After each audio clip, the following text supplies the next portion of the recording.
ஒரு முக்கியமான ஒரு அறிவிப்பு என்ன அப்படின்னா, நம்ம கடந்த வருஷம் அல்-ஹுதா ஃபவுண்டேஷன் ட்ரஸ்ட் அப்படிங்கிற ஒரு ட்ரஸ்ட்டை வந்து நம்ம ஏற்படுத்தணும். அந்த ட்ரஸ்ட்டின் வழியாக அல்லாஹ்வுடைய தீனுக்கு தக்குவியத் ஏற்படுத்தக்கூடிய செயல்கள், அது வந்து சில தாவா சென்டர்கள் உருவாக்குறதா இருக்கட்டும், சில தாய்க்களை உருவாக்குறதா இருக்கட்டும், சில புத்தகங்களை மொழிபெயர்க்கிறதா இருக்கட்டும், சிலருக்கு என்னென்ன ஃபெசிலிட்டி செஞ்சு கொடுத்தா அல்லாஹ்வுடைய தீனுக்கு பலம் ஏற்படுத்துமோ அதற்கான வகையில் நம்ம செலவு பண்ணக்கூடிய ஒரு வேலையை வந்து நம்ம இதை செஞ்சிட்ருக்கோம். இது வந்து ஜகாத்துடைய அமௌண்ட்டும் நீங்கள் கொடுக்கலாம். இது வந்து நீங்கள் அல்லாஹ்வுக்கு அழகிய கடன் அப்படிங்கிற அடிப்படையிலையும் கொடுக்கலாம். அல்லாஹ்வுடைய தீனுக்கு எது எல்லாம் வலிமைப்படுத்தக்கூடிய வேலையோ, அல்லாஹ்வுடைய அந்த தக்பீர் ரப் இகாமத்து தீனுக்காக செலவிடப்படும் ஒவ்வொரு பைசாவும் அல்லாஹ்வுக்கு கடன். ஏன்னா இது வந்து ரசூல் செய்ய வேண்டிய வேலை, அது நம்மளை செய்ய சொல்கிறான் அல்லாஹ். அதனால் இதுக்கு ஃபுல் அண்ட் ஃபுல் இன்சார்ஜ் அல்லாஹ் என்ன எடுத்துக்கிறான், இது எனக்காக நீ கொடுத்த கடன் சொல்கிறான். அல்லாஹ் ரப்புல் ஆலமீன் அவன் கொடுத்த காசுக்கு அவனுக்கே நம்ம கடன் கொடுக்கக்கூடிய ஒரு மகத்தான வாய்ப்பு வந்து இந்த பணி. இந்த பணியை வந்து நம்ம செய்கிறோம். இந்த ஒரு பணியை மட்டும்தான் நம்ம செய்கிறோம். அல்லாஹ்வுடைய தீனை சரியான விதத்தில் முஸ்லீம்களுக்கு புரிய வைத்து அதன் மூலமாக அல்லாஹ்வுடைய தீனை வந்து வலுப்படுத்துவது, இந்த ஒரே இலக்குக்காக நாம் வந்து அந்த ஒரு ட்ரஸ்ட் வச்சுருக்கோம். இதுடைய பொருளாதாரம் நிறைய தேவைப்படுது. இப்போ வேலை செய்யத்தான் நமக்கு முதல்ல ஒரு நிலம் மட்டும் வாங்குறதுக்கு, ஒரு பில்டிங் கட்டுறதுக்கான பணி மட்டும் இருந்தால் போதும்னு நினச்சோம். ஆனால் சர்க்கிள் பெருசாக ஆக நிறைய பணம் தேவைப்படுது. நீங்கள் எந்த அளவுக்கு கான்ட்ரிபியூட் பண்ணுவீங்களோ அந்த அளவுக்கு நாமளும் வந்து அந்த வேலைகளை வந்து சிறப்பான முறையில் செய்ய முடியும். அதனால் ஒவ்வொருத்தரும் உங்களால் முடிஞ்ச உங்களுடைய பங்களிப்புகளை இன்ஷா அல்லாஹ் நீங்கள் கொடுங்க. அஸ்ஸலாமு அலைக்கும் பிஸ்மில்லாஹிர் ரஹ்மானிர் ரஹீம். இன்னல் ஹம்துலில்லாஹ் நஹ்மதுஹு நஸ்தஈனுஹு நஸ்தக்ஃபிருஹு வ நூமினு பிஹி வ நதவக்கலு அலைஹி வ நஊது பில்லாஹி மின் ஷுரூரி அன்ஃபுஸினா வ மின் ஸய்யிஆத்தி அமாலினா மை யஹ்திஹில்லாஹு ஃபலா முஸில்ல லஹு வ மை யுضلில்ஹு ஃபலா ஹாதிய லஹு வ அஷ்ஹது அன் லா இலாஹா இல்லல்லாஹு வஹ்தஹு லா ஷரீக லஹு வஅஷ்ஹது அன்ன முஹம்மதன் அப்துஹு வ ரசூலுஹு அம்மா பாத். அல்லாஹும்ம ஸல்லி அலா முஹம்மதின் வ அலா ஆலி முஹம்மதின் கமா ஸல்லைத அலா இப்ராஹீம வ அலா ஆலி இப்ராஹீம இன்னக ஹமீதும் மஜீத். அல்லாஹும்ம பாரிக் அலா முஹம்மதின் வ அலா ஆலி முஹம்மதின் கமா பாரக்த அலா இப்ராஹீம வ அலா ஆலி இப்ராஹீம இன்னக ஹமீதும் மஜீத். பிஷ்ரஹ் சத்ரி வஸ்ஸர். இன்னைக்கு வந்து குரான் கிளாஸ் நம்பர் 153. இன்றைக்கி டேட் வந்து 24 ஷவ்வால் 1447. இங்கிலீஷ் டேட் வந்து 12/4/2026 ஞாயிற்றுக்கிழமை. இப்போ இன்றைக்கி பார்க்க போகிற வசனம் வந்து 7வது அத்தியாயம் 155வது வசனம். போன கிளாஸில் என்ன பார்த்தோம் அப்படின்னா, அந்த காளைக்கன்றை வந்து சிலையாக வந்து இவங்க வடித்தாங்க. அதுக்கப்புறம் என்ன நடந்துச்சு, அதுக்கப்புறம் அல்லாஹ் வந்து அதன் மூலமாக நடத்தின விஷயங்கள், அதன் மூலமாக அல்லாஹ் வந்து சொன்ன படிப்பினைகள், இது எல்லாமே பார்த்தோம். இப்போ அதோடைய கண்டினியூஷன் வந்து இந்த ஆயத்தில் வந்து அல்லாஹ் வந்து தொடர்றோம். காளைக்கன்று வழிபாடு வந்து இந்த நடந்ததுக்கு அப்புறம் பனி இஸ்ராயல்களை அல்லாஹ் கூப்பிட்றான். பனி இஸ்ராயல்களை அல்லாஹ் கூப்பிட்டு 70 பேரை வந்து அதில் செலக்ட் பண்ணி வர சொல்கிறோம். இந்த தலைவர்களில் 70 பேரை வந்து, 70னா இது நிறைய மீனிங் குறிக்கும். 70னா வெறும் 70 நம்பர்ஸாகவும் இருக்கலாம், அல்லது நிறைய பேரை கூட்டிகிட்டு வர்றதாகவும் இருக்கலாம். அப்போது அல்லாஹ் சொல்கிறான், அவுஸுபில்லாஹி மினஷ் ஷைத்தானிர் ரஜீம், பிஸ்மில்லாஹ். மேலும் மூசா தம் சமுதாயத்தை சார்ந்தவர்களில் 70 பேரை நாம் குறிப்பிட்ட நேரத்தில் தம்முடன் வருவதற்காக தேர்ந்தெடுத்தார். கடும் பூகம்பம் அவர்களை தாக்கிய போது மூசா இறைஞ்சினார், என் இறைவனே, நீ நாடியிருந்தால் அவர்களையும் என்னையும் முன்பே அழித்துவிட்டிருக்க முடியும். எங்களில் சில முட்டாள்கள் செய்த தவறுகளுக்காக எங்கள் அனைவரையும் அழிக்கப் போகின்றாயா? இது உன்னுடைய சோதனையே அன்றி வேறில்லை. இதன் மூலம் நீ நாடுகின்றவர்களை வழிகெடுக்கின்றாய், இன்னும் நீ நாடுகின்றவர்களுக்கு நேர்வழியை காண்பிக்கின்றாய். எங்கள் பாதுகாவலன் நீயே, எனவே எங்களை மன்னித்து மேலும் எங்கள் மீது கருணை புரிவாயாக. நீ எல்லாரையும் விட அதிகம் மன்னிப்பவனாக இருக்கின்றாய். இப்போ இந்த இடத்துல அல்லாஹ் முதல்ல வந்து தூர் சீனா மலைக்கு அவங்க கூப்பிட்றான். எதுக்கு கூப்பிட்றான் அப்படின்னா, இது பைபிளில் வந்து மாற்றி மாற்றி வருது, சீக்வன்ஸ் வந்து மாறி வருது. பைபிளில் என்ன இருக்குது அப்படின்னா, இவங்களே உயர்த்திக்கிறது. இதுதான் பனி இஸ்ராயல்களுடைய பண்பு. நாங்கள் வந்து மேலானவர்கள், நாங்கள் தேர்ந்தெடுக்கப்பட்டவர்கள், நாங்கள் இப்ராஹிம் நபியுடைய ஒரிஜினல் வாரிசு, நாங்கள் அல்லாஹ்வுடைய செல்லப்பிள்ளைகள். இப்படி இதில் இவனுங்க என்ன அதில் வந்து பொய் சொல்லியிருக்காங்க. அந்த இதில் பார்க்கும்போது பைபிளில் என்ன அவங்க பொய் சொல்லியிருக்காங்கன்னா, அல்லாஹ் வந்து தௌராத்தை கொடுக்கறதுக்கே இவங்களை கூப்பிட்ட மாதிரி. எப்படி தௌராத்து கொடுக்கறதுக்கே முதல்ல வந்து நீங்கள் மட்டும் மூசா மட்டும் வராதீங்க, என் பிள்ளைகளை கூட்டிகிட்டு வாங்க, என் செல்ல பிள்ளைங்களை கூட்டிகிட்டு வாங்கங்கிற மாதிரி முதல்ல இவங்களை கூப்பிட்டு கண்ணியப்படுத்துகிற மாதிரி இருக்குது. ஆனால் அங்கே சம்பவம் என்ன இருக்குது, அது போய் படிக்கும்போது அது கேவலமாக இருக்குது. இவங்களுக்கு கண்ணியப்படுத்தின மாதிரி இல்லை, டோஸ் தான் உழுவுது. அப்போ கூப்பிட்டு கண்ணியப்படுத்துறதுக்கு கூப்பிட்ட மாதிரி கூப்பிட்டு அங்கே என்னவோ மண் சல்வாவுக்கு அப்புறம் அங்கே வானத்துலேருந்து பிரியாணி இறக்கி சைட் டிஷ்லாம் இவங்களுக்கு வந்து மலக்குகளை வச்சு பரிமாறி என்ன சாப்பிடுங்க கண்ணுலாம் பண்ண மாதிரி தெரில. அங்கே உல்ட்டாவாக தான் நடக்குது. அப்போ அந்த பைபிளுடைய சீக்வன்ஸே வந்து மாற்றிட்டானுங்க. அது விடுதலை பயணம்ல மூசா அலைஹிஸ்ஸலாம் தௌராத்து போய் வாங்குறது பார்த்திங்கன்னா 32வது சாப்டருக்கு போயிடுச்சு. இவங்க போனது 19வது சாப்டரில் வந்துருச்சு. ஆனால் அது அப்படியே உல்ட்டாது. 19 தூக்கி 32 போடணும், 32 தூக்கி 19 போடணும். இதுதான் குரானுக்கும் பைபிளுக்கும் இருக்கிற டிஃப்ரெண்ட்டு. இப்போது பைபிளை வந்து குரான் வந்து காப்பி அடிக்கப்பட்டது. பைபிளை பார்த்து தான் குரான் வந்து சம்பவங்களை காப்பி அடிக்குது அப்படிங்கிறது வந்து பார்த்திங்கன்னா ஒரு ப்ராபகண்டா. ஃபஸ்ட்டு விஷயம், ரெண்டும் காப்பி கிடையாது. ஒரே எழுத்தாளருடைய 2 கட்டுரைகள் அப்படின்னு வச்சுக்கலாம். ஒரே நபருடைய 2 பேச்சுக்கள். அல்லாஹ்வுடைய பேச்சு தான் அதுவும், அல்லாஹ்வுடைய பேச்சு தான் இது. அல்லாஹ் வந்து பைபிளில் வந்து ஆதம் நபியோடைய வரலாறு வேறு மாதிரியும் குரானில் வேறு மாதிரி சொன்னால் தான் பிரச்சனை. பைபிளுக்கு மாற்றமாக குரானில் இருந்தால் தான் பிரச்சனை. பைபிளுக்கு ஒத்து குரானில் இருக்கிறது அது பிரச்சனை கிடையாது, அது ப்ளஸ்ஸு.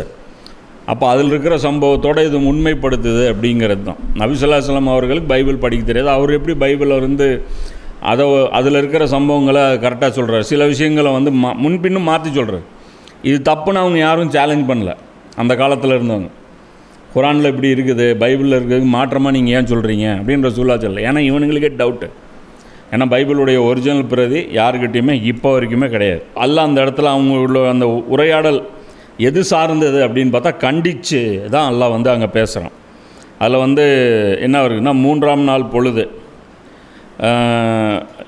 நேரத்தில் பேரிடி முழங்கியது, மின்னல் வெட்டியது, மலை மேல் மாபெரும் கார்மேகம் வந்து கவிழ்ந்தது, எக்கால பேரொளி எழுந்தது. இதனால் பாளையத்தில் இருந்த அனைவரும் நடுநடுங்கினர்.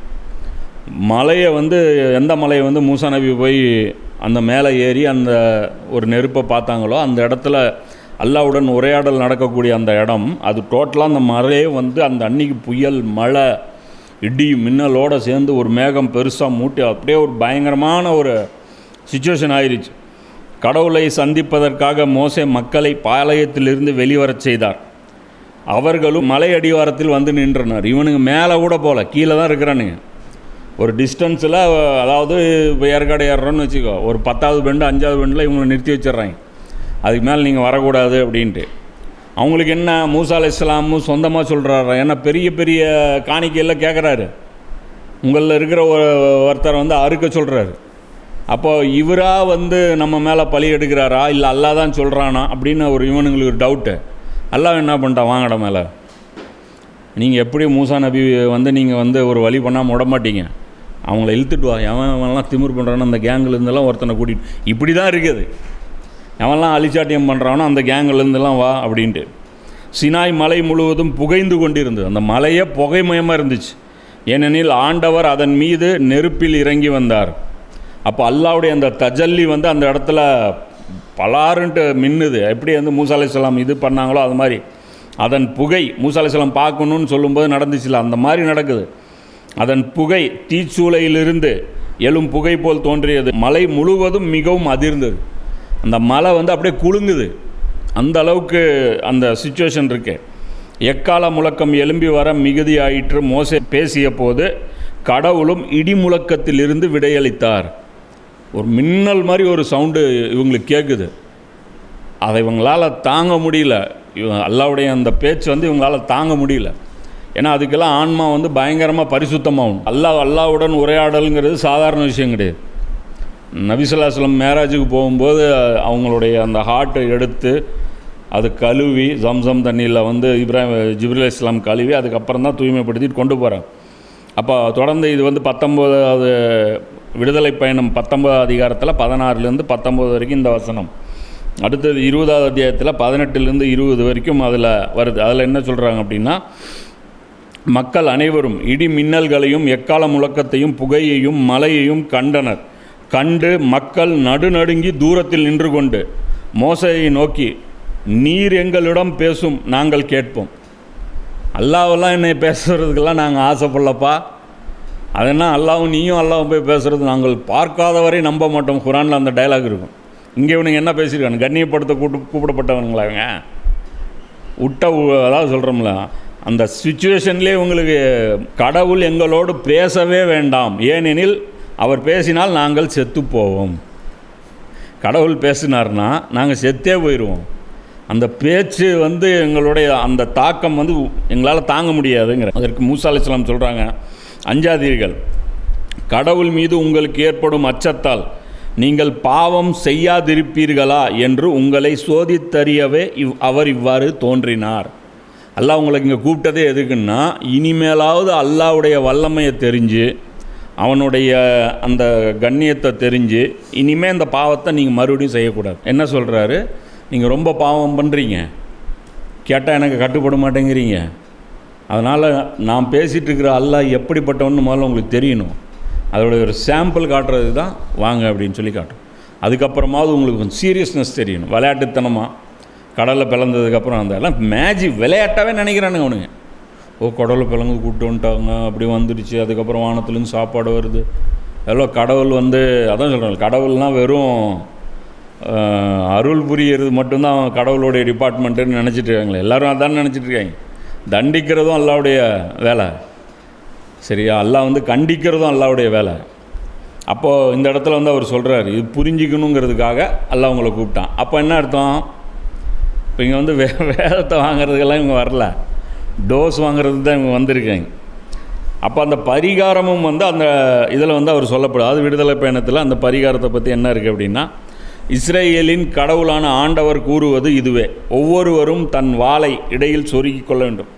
ஒவ்வொருத்தனும் வாளை இடுப்பில் வச்சுக்கணும். பாளையத்திற்குள் சுற்றி, இந்த பாளையம்ங்கிறது என்னென்னா அந்த கேம்ப், தூர் சுனா மலை, அந்த பாலைவனம், பாளையத்தில் சுற்றி வாயில் வாயிலாக கடந்து சென்று தன் சகோதரனையும் தன் நண்பனையும் தனக்கு அண்டை விட்டா அடுத்திருப்பவனையும் வெட்டி வீழ்த்த வேண்டும். யாரெல்லாம் அந்த காளைக்கன்று அந்த சிலையை வணங்கினாங்களோ அவங்கள, தன்னுடைய சகோதரனை, தன் நண்பனை, தனக்கு பக்கத்தில் இருக்கிறவனை நீங்கள் தான் வெட்டி வீழணும். உங்கள் கையால் நீங்களே வெட்டி வீழும். மோசையின் வாக்குக்கிணங்க லேவியர் செயல்பட்டதால் அந்நாளில் மக்கள் ஏறத்தாழ 3000 பேர் மடிந்தனர். மோசே புதல்வன் சகோதரன் என்று பாராமல் நீங்கள் செயல்பட்டு அவருக்காக இன்று நீங்கள் அர்ப்பணம் செய்து கொண்டீர்கள். இதை முன்னிட்டு ஆண்டவர் உங்கள் மேல் ஆசி பொழிந்தார். இதுக்கப்புறம்தான் அல்லாஹ்வுடைய அருள் பனி இஸ்ராயல்களுக்கு அல்லாஹ் கொடுக்குறான். அப்போ இந்த இடத்துல பார்க்கும்போது இன்னும் அந்த சிலை வழிபாடை பற்றி அவங்களுக்கு பயங்கரமாக உபதேசம் செய்யப்படுது. எந்த அளவுக்கு அப்படின்னா, இன்றைக்கி ஃபாதர் மதர் இருக்காங்க இல்லையா, மதரோட உங்களுக்கு ஒட்டு உறவே இருக்கக்கூடாது அப்படின்னு சொல்லி ஃபாதர்கிட்ட அல்லாஹ் சொல்லியிருக்கான். ஆனால் ஃபாதர் பார்த்திங்கன்னா இன்றைக்கி அந்த உபதேசத்தை விட்டுட்டார். அந்த காளைக்கன்று சிலையாக வணங்கினதுக்கப்புறம் அல்லாஹ் ஒரு உபதேசம் சொல்கிறான். இன்றைக்கும் யூதர்களுடைய ஸ்டாண்டு இதுதான். இன்றைக்கி சிலர் நினைக்கிறாங்க என்னன்ட்டு, முஸ்லீம்கள் எதிரிகள், நமக்கு எதிரிகள், யூதர்கள் நமக்கு நண்பர்கள், யூதர்களுடைய கல்ச்சரும் நம்முடைய கல்ச்சரும் ஒன்று, முஸ்லீம்கள் நம்முடைய எதிரிகள், முஸ்லீம்கள் யூதனுக்கும் எதிரி. ஸோ எதிரிக்கு எதிரி நண்பன் நினைக்கிறாங்க. ஆனால் இந்த இடத்துல என்ன இருக்குது? யூதர்களுடைய பைபிளில், யூதர்களுடைய தௌராத்தில் என்ன இருக்குது? நேரடியாக இந்த கல்ச்சரை பற்றி என்ன சொல்லப்பட்டிருக்கு? நீ சென்று சேரப்போகிற நாட்டில் வாழ்வோருடன் உடன்படிக்கை செய்யாதவாறு எச்சரிக்கையாரு. நீ ஒரு நாட்டுக்கு, எந்த நாட்டுக்காவது போனீங்கன்னா அவங்களோட மெர்ஜ் ஆயிராது. ஏனெனில் அது சிக்க வைக்கும் கண்ணியாக உன்னிடம் இருக்கும். ஒப்பந்தம் போட்டேன்னா அது உனக்கு ஒரு ட்ராப்பாக வச்சுருவாங்க. அவர்களின் பலிபீடங்களை இடித்து தள்ளுங்கள், அவர்களின் சிலை தூண்களை உடைத்தெறியுங்கள், அசேராவின் கம்பங்களை வெட்டி வீழ்த்துங்கள். அதாவது இந்த உருவம் கொடுத்து வணங்கக்கூடிய அந்த சிலைகள் இருக்கக்கூடாது, நீங்கள் போகிற பகுதியில் இருக்கக்கூடாது, அதை வெட்டுங்க, அதை அகற்றுங்க. இப்போது நபிசுல்லாஸ்லம் மேலே வந்து பாரதூரமான குற்றச்சாட்டு என்ன வைக்கிறது, மற்ற வழிபாட்டு தலங்களெல்லாம் இடிக்க சொன்னாங்க அப்படிங்கிறாங்க. அது வந்து ஒரு ப்ரொடெக்டட் ஜோன், புனித பூமியில் வேறு எந்த வழிபாட்டு தலமும் இருக்கக்கூடாது. அதே தான் பைபிள்லையும் சொல்லப்பட்டிருக்கு. பாலஸ்தீனில் எந்த வழிபாட்டு தலமும் இருக்கக்கூடாது அவங்களுடைய அந்த ஷரியத்தில். நீ வேறொரு தெய்வத்தை வழிபடலாகாது, ஏனெனில் வேற்று தெய்வ வழிபாட்டை சகிக்காதவர் என்பதே ஆண்டவரின் பெயர். கடவுளுடைய பெயரே என்னவா? லா இலாஹ இல்லல்லா தான் கடவுளோட பெயரா. அது ஃபுல்லாக தான் நேமா.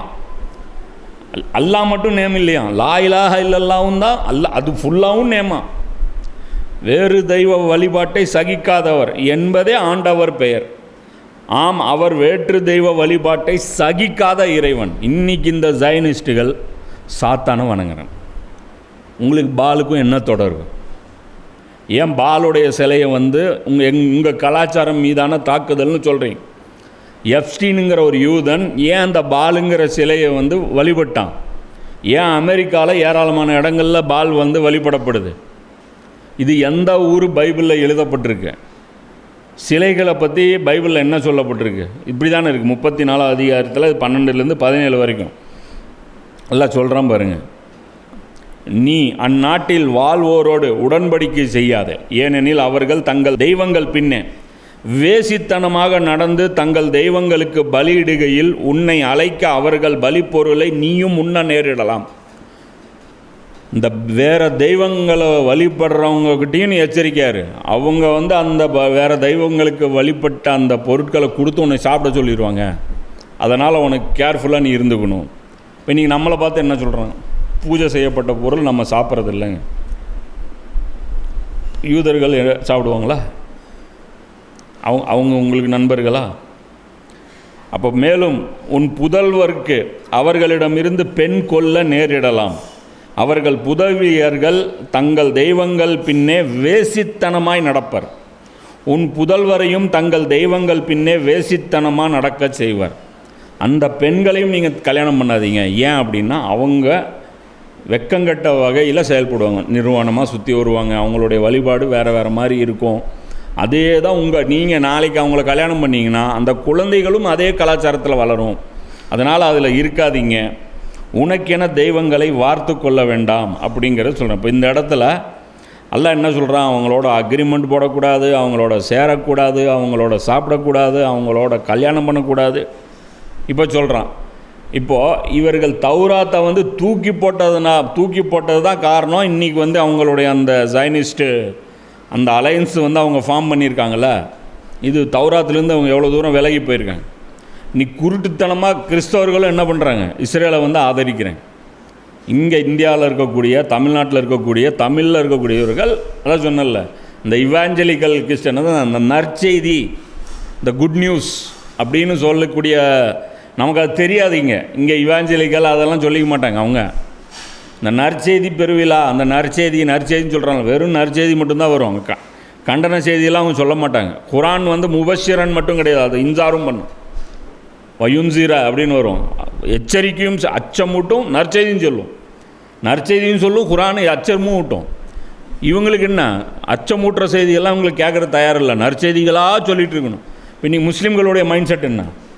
நற்செய்திகளாக சொல்லணும். ஜும்மா மட்டும் தொழுவுப்பா சொர்க்கம், ரமதானில் மட்டும் நோன்பு வைப்பா சொர்க்கம், வாரம் ஒரு நாள் தொழுதானா போதும் சொர்க்கம். எங்களுக்கு பணம் கொடுத்துட்டுனா பள்ளிவாசலுக்கு ஒரு முசல்லா அளவு தொழுகிறதுக்கு ஒரு டொனேஷன் கொடுத்துட்டீங்கன்னா நீ சொர்க்கம். என்ன சஸ்தா ரேட்டில் சொர்க்கம் கொடுத்துட்றீங்க. இப்போது அந்த வசனத்துக்கு வருவோம். இப்போ அல்லாஹ் வந்து அந்த இடத்துல என்ன சொல்கிறான்? அது இவங்க 70 பேர் வர்றாங்க. வந்த உடனே அல்லாஹ்வுடைய அந்த பேச்சை கேட்ட உடனே காலி. 70 பேர் என்ன ஆயிட்டாங்க? மூசா தம் சமுதாயத்தவர்களில் 70 பேரை நாம் குறிப்பிட்ட நேரத்தில் வருவதற்காக தேர்ந்தெடுத்தார். கடும் பூகம்பம் அவர்களை தாக்கிய போது, கடுமையான பூகம்பம் வந்துருச்சு. அதுதான் பைபிளும் சொல்லுது. குலுங்கிச்சு, ஆடி போனோம், கலங்கி போனோம். இதுக்கப்புறம் நீங்கள் பேசினா போதும், அல்லாஹ் எங்கிட்ட பேசணுன்னு தேவையில்லை. இந்த ரிஸ்க்கு நாங்கள் இனிமேல் எடுக்க மாட்டோம் அப்படிங்கிறேன். அப்போ மூசா அலைஹிஸ்ஸலாம் என்ன கேட்குறாங்க? என் இறைவனே, நீ நாடி இருந்தால் அவர்களையும் என்னையும் முன்பே அழித்திருக்க முடியும். என்னல்லா இந்த பூகம்பம் வந்து நாங்கள் இந்த மலையில் வந்து செத்து போகணுமா? மூசா கூட்டிகிட்டு போனார், கூட்டி போய் சோழி முடிச்சு விட்டாருங்கிறது தான் எனக்கு பேராக கிடைக்கணுமா? எகிப்துலேருந்து இழுத்துட்டு வந்தார், அப்புறம் மலையில் வச்சு மொத்தமாக அந்த சமுதாயத்தை வந்து பலி வாங்கிட்டாருன்னு சொல்லி அந்த பலி சுமக்கிறதுக்காக நான் இங்கே வரணும். அதுக்கு நீ சும்மா விட்டுருந்தாலே ஃபிரௌனே எங்களை போட்டு தள்ளியிருப்பானே. நீங்கள் கூட்டிகிட்டு வந்து எங்களை அழிக்கணுமா? நாங்களே அழிஞ்சிருப்போமே விட்டுருந்தாலே. இது உன்னுடைய சோதனையே அன்றி வேறு இல்லை. இதுவும் சோதனை தான். எங்களை சோதிக்கிற இந்த சோதனையிலிருந்து எங்களை வந்து மீண்டெடுக்க வரவை. இதன் மூலம் நீ நாடுகின்றவர்களை வழிகெடுக்கின்றாய், இன்னும் நீ நாடுகின்றவர்களுக்கு நேர்வழியை காண்பிக்கின்றாய். எங்கள் பாதுகாவலன் நீயே, எனவே எங்களை மன்னித்து மேலும் எங்கள் மீது கருணை புரிவாயாக. நீ எல்லோரையும் விட அதிகம் மன்னிப்பவனாக இருக்கின்றாய். இப்போது இந்த இடத்துல மூசா அலைஹிஸ்ஸலாம் என்ன சொல்கிறாங்க? அல்லாஹ் மன்னிச்சிரு. இந்த பூகம்பம் போட்டதில் எல்லோரும் மயக்கம் போட்டாங்க, கிட்டத்தட்ட சாவு கண்டிஷன், கோமாவுக்கு போயிட்டாங்கன்னு வச்சுக்கோ.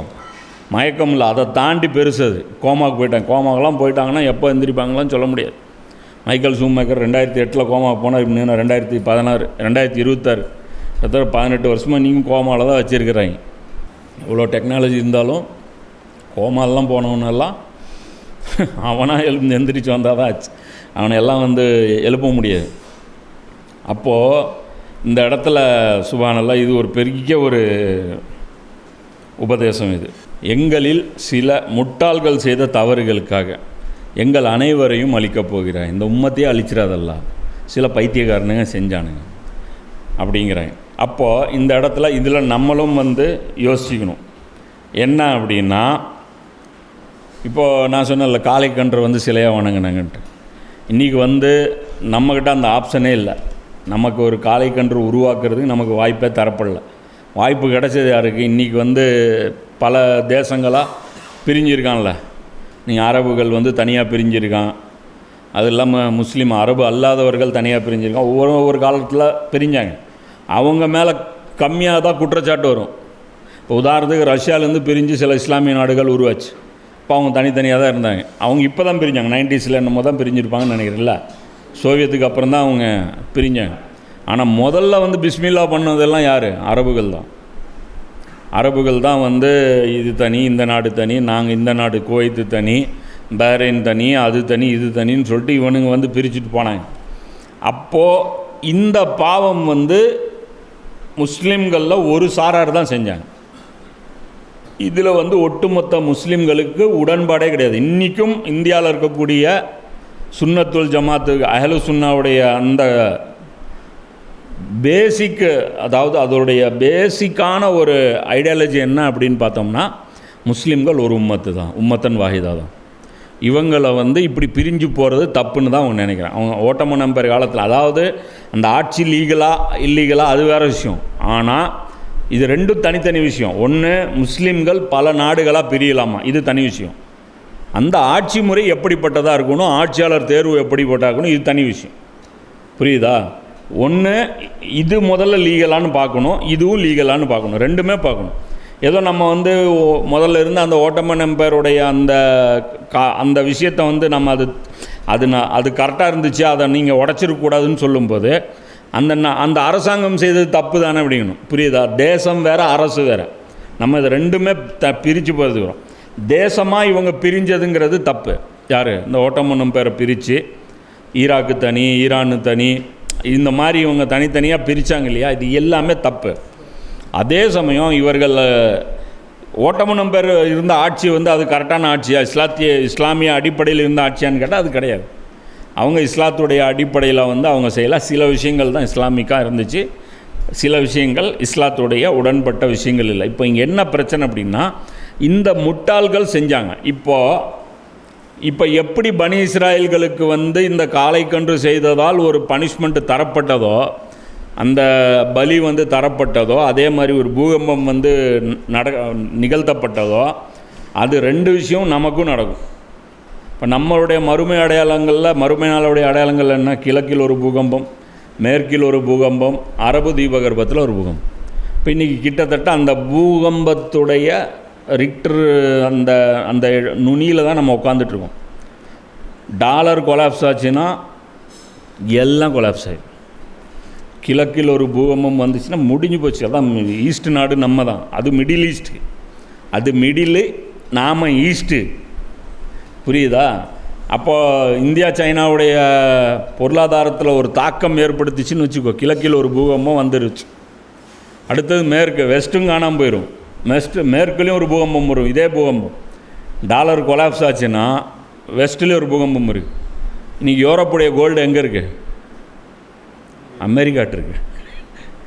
ஏன்னா அவங்க 2வது வேர்ல்டு வாரில் இவன் ஹிட்லர் வந்து ஃப்ரான்ஸை பிடிச்சிட்டான். இந்த மாதிரி பக்கத்து நாடுகளை இட்டாலி இவங்கெல்லாம் சேர்ந்து, இட்டாலியும் இவனும் சேர்ந்து தான் பிடிச்சாங்க இல்லையா? முசோலினியும் ஹிட்லரும் சேர்ந்து யூரோப்பில் இருக்கிற சின்ன சின்ன நாடுகள் எல்லாம் வேட்டையாடும் போது அப்புறம் அவங்க என்ன பண்ணாங்க, கடைசியாக கோல்டு வந்து சேஃப் கிடையாது, இருந்துச்சுன்னா எவனா ஒருத்தன் படையெடுத்துகிட்டு வந்து அடிச்சிருவான். அப்படிங்கும்போது யார் பெரிய அப்பாட்டக்கர்னா அமெரிக்கா தான். ஸோ அங்கே வைப்போம் சேஃபில் அப்படின்னு. அப்போ அமெரிக்காட்ட இப்போ என்ன சொல்கிறான், போய் ட்ரம்ப்பு, கொடுத்துருக்குறீங்களா கோல்டு, சாய் தொலைஞ்சிருச்சு, தர முடியாதுங்க, புரிஞ்சா? தர முடியாதுங்க. என்னங்கிறாங்க, ஏதோ ஒரு கொலாப்ஸ் ஆகிற மாதிரி தெரியுது, எனக்கு என்னவோ அந்த கோல்டை கொடுத்துட்டின்னா கொஞ்சம் நாங்களே பார்த்துக்குறோம் அப்படின்னு இப்போ ஜெர்மனி கேட்குது. கேட்டவனே என்ன சொல்கிறான், இத்தனை நாள் கம்முன்னு தானே இருந்தேன், வாடகை கேட்டிருந்தேன் நான் கோல்டு வைக்கிறதுக்கு, கேட்கல இல்லை, ஏன் டென்ஷன் ஆகிற? அது இருக்குது, ஏதோ ஒரு பூமிக்கு அடியில் ஏதோ ரொம்ப ஆழத்தில் ஒன்று சேஃப் ஒன்று லாக்கர் ஒன்று வச்சுருக்குறாங்க, அணுகுண்டு போட்டால் கூட இந்த கோல்டு வந்து இதாகாமல் இருக்கணுங்கிறதுக்காக. இப்போ இந்த துவாவும் நாம் கேட்க வேண்டியதாக இருக்குது. யாழ்லா இந்த பூகம்பத்துலேருந்து எங்களை காப்பாற்று, எங்களில் சில முட்டாள்கள் செஞ்சதுக்காக எங்கள் ஒட்டுமொத்தமாக அழிச்சிடாத, எங்களுக்கு ஒரு தவணை பொருந்தது பாருங்கள் எப்படி, அப்படியே அது அந்த சிலைகளை வச்சு ஃபிட் பண்ணும்போது அப்படியே ஒவ்வொன்றா அப்படியே மேட்ச் ஆகுது. இந்த சைத்தானுங்க செஞ்ச பாவத்துக்கு இதில் எங்களுக்கு உடன்பாடு இல்லை. இவனுங்க ஹரமுக்கு பாஸ்போர்ட் வச்சது, இவனுங்க வந்து ஹரமுக்கு வீசா வச்சது, ஒரு உம்ராவுக்கு 20,000 ரூபா பணம் வச்சது, இந்த அநியாயத்தெல்லாம் கேட்குறாங்க. இப்போ ஹுர்முஸுக்கு வந்து காசு கேட்கலாமன்ட்டு, ஹரமுக்கு காசு கேட்கலாமாடா? உம்ராவுக்கு என்னடா கொடுக்குறீங்க நீங்கள்?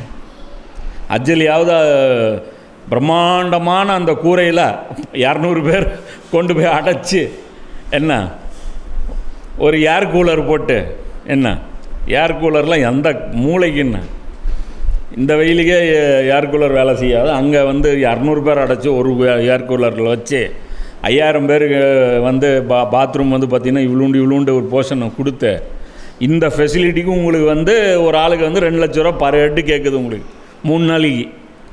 அப்போ பர் டே எவ்வளோ? 80,000 ருபீஸ் ஒரு ஜனாசா படுக்கிற அளவுக்கு இடத்துக்கு எவன் கொடுப்பான்? நீங்கள் கிட்டத்தட்ட ஜென்ரல் கம்பார்ட்மெண்ட்டில் என்ன நார்த் இண்டியன்ஸ் ஏறினாங்கன்னா என்ன கண்டிஷனோ அந்த கண்டிஷன் தான் மீனாவுடைய டென்ட்டு. அந்த ஒரு பெட்டிக்கு ஒரு பாத்ரூம் இருந்தால் என்ன கணக்கோ அதே கணக்கு தான் அங்கேயும். இதில் நினச்சிக்கோ, அந்த ட்ரெயின் அந்த பெட்டியில் நீ தொழுக வேற ஜமாத்தோட தொழுகணும். ஒவ்வொரு நேரம் ஒழு செய்கிறதுக்கு நீ போனீங்கனாலே லைனு கட்டி நிற்கும், அவ்வளோ பெரிய ட்ரெயின் நிற்கும், லைன் மாதிரி செயினில் நின்றுட்டுருப்போம், அப்படியே நின்றுட்டுருப்போம்.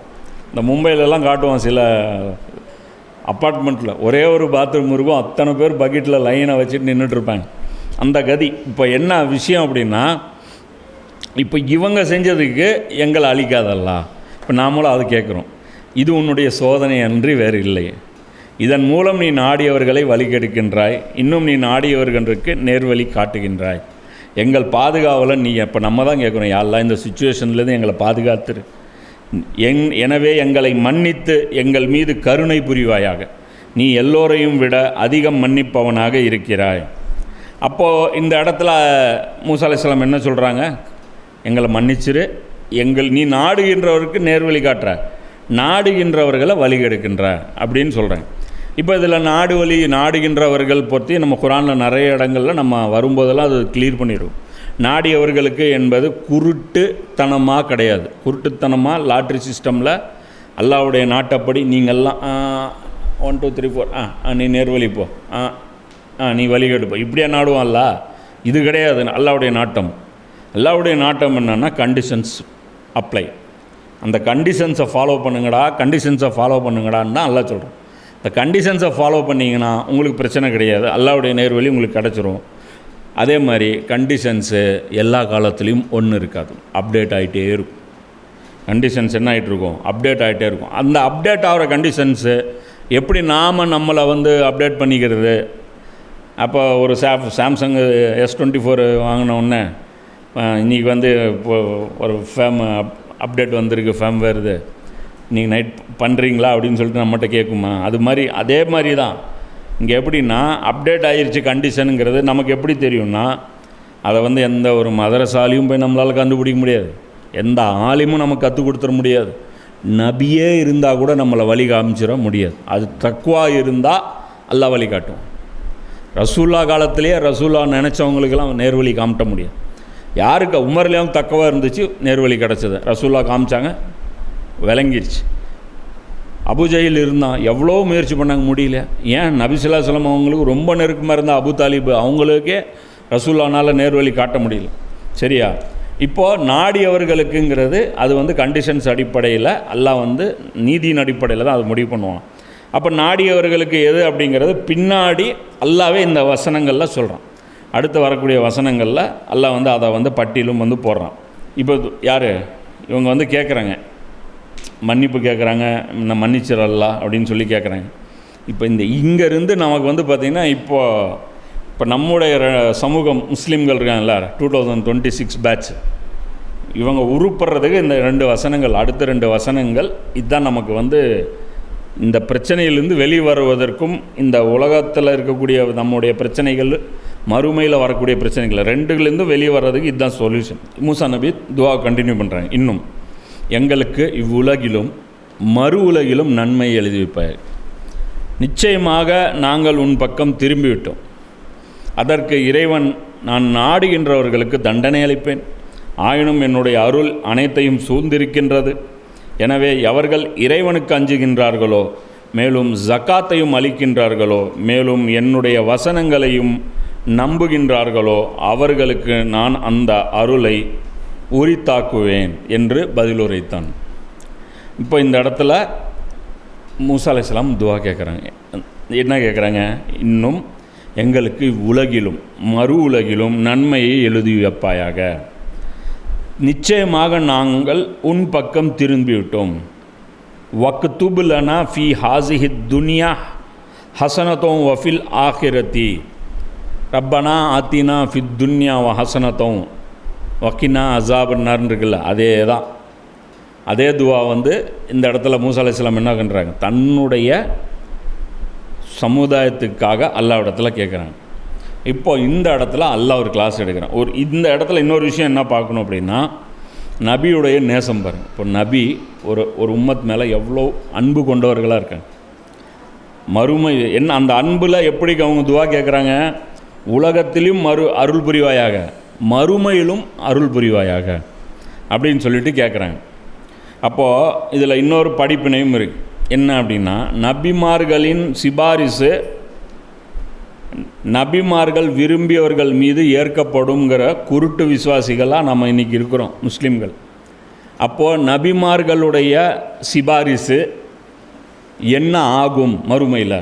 இப்போ ரசூலா மறுமையில் நமக்காக சிபாரிசு பண்ணுவாங்கள்ல, நமக்காக சிபாரிசு பண்ணுறோன்னு ஹதீஸ்கள் இருக்குது. பாங்குக்கு வந்து துவா செஞ்சோம்னா இருக்குது. ஸோ அந்த சிபாரிசு நமக்கு வந்து ஒர்க் அவுட் ஆகிரும், நம்ம சொர்க்கத்துக்கு போயிடுவோம், களிமா சொன்னவன் எல்லாம் அந்த கேட்டகரியில் வந்துடுவான் அப்படிங்கிறதா நம்முடைய முஸ்லீம்களுடைய மெஜாரிட்டி மக்களுடைய நம்பிக்கை. புரியுதா? அந்த வந்து இஸ்லாமை வந்து முழுமையாக தீனுன்னு சொல்கிற நாமளும் அது மாதிரி சித்தாந்தத்தை நம்பக்கூடியவர்கள் யாருமே அதை நம்புறதில்ல. பரிந்துரை, அதாவது நம்ம முடிஞ்ச வரை குரானை அதிகமாக பின்பற்றணும், கட்டாயம் சொல்லப்பட்ட விஷயங்கள் கட்டாயம் ஃபாலோ பண்ணணும். அதை தாண்டி நம்மளிடமிருந்து ஏற்படுற குறைபாடுகளுக்கு நபிமார்களுடைய பரிந்துரை நமக்கு பயன்தரும். இதுதான் நம்முடைய குரான் சொல்லக்கூடிய பரிந்துரை. மன்சல்லசி யஷ்ஃபஹு இந்தஹு இல்லா பிஇஸ்னி. யாரும் வந்து அல்லாஹ்விடத்தில் அவனுடைய அனுமதி இல்லாமல் பரிந்துரை செஞ்ச முடியாது. இப்போ நம்ம என்ன நினச்சிட்ருக்கிறோம், பரிந்துரை வந்து ஒர்க் அவுட் ஆயிரும் அப்படின்னு நினச்சிட்ருக்கிறோம். சரியா? இப்போது நமக்கு இது ஒரு மிகப்பெரிய ஒரு படிப்பினை. இப்போ இவர் யார்? மூசா அலைஹிஸ்ஸலாம் நம்ம நபி தானே, ரசூல்லா மாதிரி தானே. சரியா? இப்போ இவர் என்ன பண்ணிகிட்ருக்காரு? இப்போ இந்த துவாவில் என்ன இருக்குது? ரப்பனா ஆத்தினா ஃபித் துன்யா ஹசனத்தம் ஃபில் ஆஹிரத்தி இதானே இருக்குது. இப்போ இந்த பரிந்துரை என்ன ஆச்சுன்னு தெரிஞ்சால் மறுமையில் ரசூல்லாவுடைய பரிந்துரை என்ன ஆகுன்னு தெரிஞ்சிடும்ல. புரியுதா இல்லையா? நமக்கு அது சஸ்பென்ஸா இல்லை ஓப்பன் ஆயிடுச்சா, ரிவீல் ஆயிடுச்சா நம்மளுக்கு? இல்லை மறுமை வரைக்கும் நம்ம வெயிட் பண்ணி பார்த்து ரசூலுல்லாஹ் என்ன ஆன்சர் கிடைக்கும்னு அது வரைக்கும் வெயிட் பண்ணணுமா, இல்லை மூசா அலைஹிஸ்ஸலாமுடைய இந்த பரிந்துரையை வச்சு நம்ம கணக்கு போட்டுடலாமா? இவங்களுக்கு என்ன நடக்குதோ அதுதான் நமக்கும் நடக்குன்ட்டு. இத்தனைக்கு நாம் போய் ரசூல்லாட்ட போய் இது நம்மால் போய் பரிந்துரை செய்கிறது எங்கே போய் கேட்குறான்? மதீனா இங்கேருந்து டிக்கெட் போட்டு போகிறான். டிக்கெட் போட்டு போய் ரசூல்லாவுடைய அந்த கபர்கிட்ட வெளியே நின்று அங்கே போய் துவா கேட்குறான். அல்லாவுடைய ரசூலை, இந்த மாதிரி உம்ராவுக்கு வந்திருக்கேன், இந்த மாதிரி நீங்கள் எனக்காக மறுமையில் பரிந்துரை செய்யுங்கன்ற.